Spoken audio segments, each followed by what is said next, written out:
ಎಲ್ರಿಗೂ ನಮಸ್ಕಾರ. ನಾನು ಡಾಕ್ಟರ್ ಅನಸೂಯ ರಾಜೀವ್, ಆಧ್ಯಾತ್ಮ ಚಿಂತಕರು ಹಾಗೂ ಜ್ಯೋತಿಷಿಗಳು. ಗೋಧನ್ ಗಜಧನ್ ಬಾಜಿಧನ್ ರತನಧನ್ ಖಾನ್, ಜಬ್ ಆವತ್ ಸಂತೋಷಧನ್ ಸಬ್ ಧನ್ ಧೂರಿ ಸಮಾನ್. ಇದು ದಾಸರ ಉಕ್ತಿ.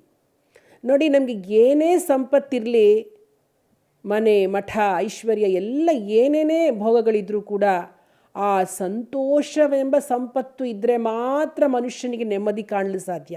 ಅದ್ಯಾವುದು ಸಂತೋಷವೆಂಬ ಸಂಪತ್ತು ಅಂತಂದರೆ, ಈ ಧಾರ್ಮಿಕ ವಿಷಯಗಳಲ್ಲಿ ಭಾಗವಹಿಸ್ತಕ್ಕಂಥದ್ದು, ಧರ್ಮದ ಆಚರಣೆಯನ್ನು ಮಾಡ್ತಕ್ಕಂಥದ್ದು, ಧರ್ಮವನ್ನು ತಿಳಿತಕ್ಕಂಥದ್ದು ಮಾಡೋದೇ ನಮಗೆ ನಿಜವಾದ ಸಂಪತ್ತು ಸಿಗ್ತಕ್ಕಂಥದ್ದೇ. ಅದರಿಂದ ಅದು ಸಿಗಬೇಕು ಅಂದರೆ ಏನು ಮಾಡಬೇಕು?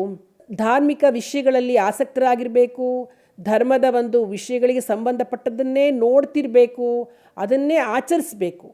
ಆ ನಿಟ್ಟಿನಲ್ಲಿ ಎಲ್ಲ ಧರ್ಮಕ್ಕೆ, ಸನಾತನ ಧರ್ಮಕ್ಕೆ ಸಂಬಂಧಿಸಿದ ವಿಷಯಗಳನ್ನು ಪ್ರಸಾರ ಮಾಡ್ತಿರ್ತಕ್ಕಂತಹ, ನಿಸ್ವಾರ್ಥವಾಗಿ ಯಾವುದೇ ಒಂದು ಫಲಾಪೇಕ್ಷೆ ಇಲ್ಲದೆ ಪ್ರಸಾರ ಮಾಡ್ತಿರ್ತಕ್ಕಂತಹ ಧರ್ಮವಾಹಿನಿ ಚಾನಲ್ ಏನಿದೆ, ಅದರಿಂದ ಬರ್ತಕ್ಕಂತಹ ಎಲ್ಲ ಕಾರ್ಯಕ್ರಮಗಳು ಬಹಳ ತುಂಬಾ ಚೆನ್ನಾಗಿ ಪ್ರಸಾರವಾಗ್ತಾ ಇದೆ.